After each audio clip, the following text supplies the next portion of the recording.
A new city, a new history. This time, the city begins in the classical era, the era of ancient civilizations and empires. It was a time when buildings and city planning were not only for daily needs, but also to show culture, power, and order. This period shaped the future because classical city life became the base of the European urban tradition. The first settlers chose this naturally protected island. It was a perfect place for their first homes, and the river was a good way to travel. It was also full of fish. After they built the first wooden piers and fishing docks, they started to build houses for the people. First, they needed the basics. A central square where everyone could exchange goods, and of course, a well to give the settlement clean drinking water. In those times, settlers often faced dangers from wild animals, sickness, and hostile tribes. This made them think about defense and survival from the very first days. They had to adapt to the new climate and the strange landscape, finding the right ways to farm and to build. Slowly, while facing these problems, they created simple rules for living together and sharing the work. The first gravel roads often appeared naturally, as people walked the same paths many times. But soon, they needed real connections between the new settlement and the rest of the ancient world. The roads had to go around hills and even thick forests, so the settlers had to choose every place with care. They looked for safe spots to cross the river, either by a shallow ford or by a small wooden bridge. And finally, here they are. The settlers arrive in the settlement. This moment marks the beginning of its history, and it is they who will start its great story. Each person will slowly find a place in the social life of the new community, but all of them will work for the good of their families. And by doing this, they will help the whole settlement grow.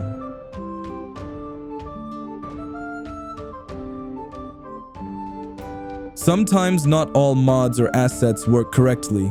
For example, during the first fire in the settlement, a problem appeared right away. I had placed a fire well that was supposed to act as a fire station, where fire carts should spawn, but nothing happened.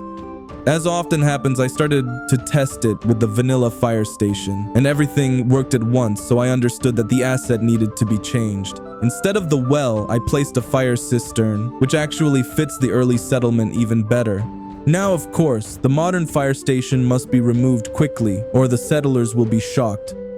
At this moment, the settlement also begins to need small commercial places. The first market stalls must be placed. Here, people can show their goods and trade them for something they need. Because the city is separated from the mainland by a small river arm, building the bridge became the main task for the first settlers. And of course, the only material they had was wood. They used the best technology of that time, strong wooden logs driven deep into the river ground.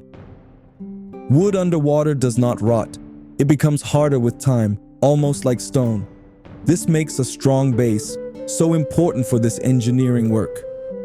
Building a wooden bridge in those times was a difficult task. Rivers were often fast, deep, and unpredictable. Their level changed with every season, and sometimes the water destroyed early attempts at construction. Because of this, builders first had to study the river with great care. They watched how the water moved, where it slowed down, and where it became dangerous. Only after that could they choose the best place to cross. The first step was placing wooden posts into the riverbed. Workers stepped into the cold water with simple tools, ropes, and stones. They pushed the posts deep into the ground, trying to keep them straight while the current pulled at their legs. If the soil under the water was too soft, they had to move the entire structure and start again. Every post had to be strong because the whole bridge depended on it. When the posts were ready, long beams were set across them. These beams were made from the strongest trees and lifted into place with ropes. After that, wooden planks were laid on top, creating a simple but solid path. Sometimes a light railing was added to keep travelers safe from the fast water below. Even after the bridge was finished, it needed constant care. Heavy rains, storms, and floods could damage the planks or shake the posts. Builders had to return often, repair weak parts, and protect the structure from the river. Still, wooden bridges changed life in the ancient world. They made travel easier, supported trade, and helped settlements grow into real cities. For the people of that time, a bridge was more than wood and tools. It was a sign of progress, cooperation, and hope for a better future.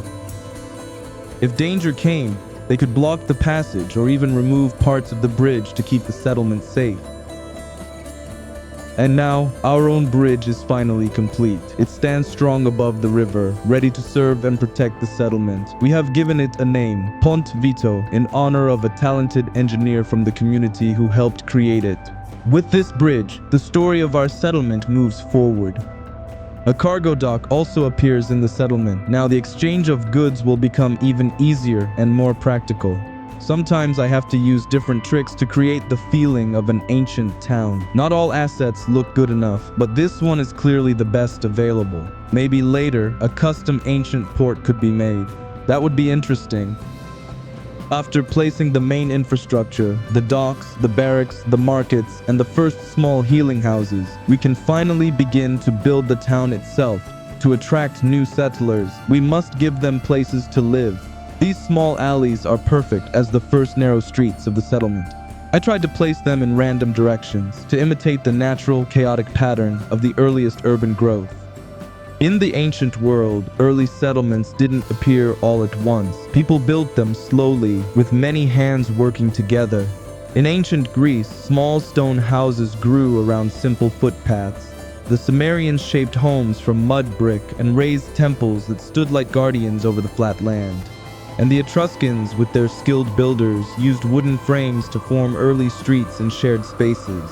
Different cultures, different tools, but the idea was always the same. Protect the people, store food, and create a safe place where life could grow little by little. Small huts turned into real communities. And now our own settlement is moving along the same ancient path. It has reached a point where it can support itself and keep growing. As the settlement continued to grow, the question of a sacred place naturally appeared. A temple had to be built, both as an offering to the gods and as a space where people could find peace and quiet. It would become the first monumental stone building here, made in the style that came from ancient Greece. Across from the future temple, the open space for a market looked perfect. It would be a lively area where people could visit the temple and also trade their goods. Markets were never only about commerce, they were centers of meeting and everyday social life.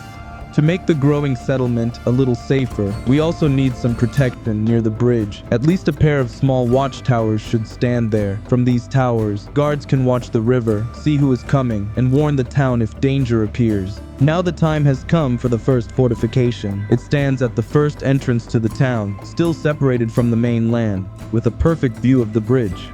A small island nearby looked very attractive too.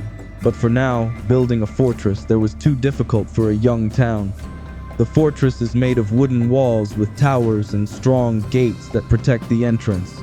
As some nobles have already appeared in the settlement, the first rulers decided to build private chambers for themselves inside the walls. Life in the town is calm, and more settlers keep arriving by river from other regions. The symbols of our land are now clear: the great river, the strong island, and the fertile fields all around. The townspeople have a special talent for building and engineering. Let us hope their skills will grow and one day turn this settlement into a great city. The first temple is built, and the people chose a pantheon to honor the Lady of the Reeds and Marshes.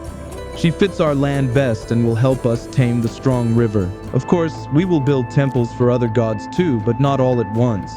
Craftsmen who arrive in the town see great potential. We already have a public hospital and a school. The street system is growing, and trade is active along the main roads. In ancient times, trade was the lifeblood of a city. Markets grew near busy ports and central squares. Merchants exchanged goods, stories, and ideas.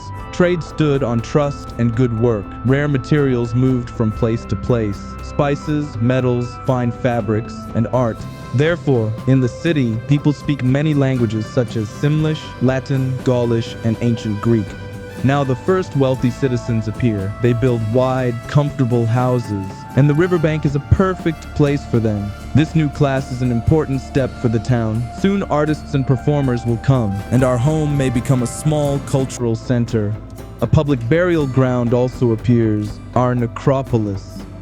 It will be interesting to see how this place will change over time, whether the cemetery will stay here forever or if it will have to be removed.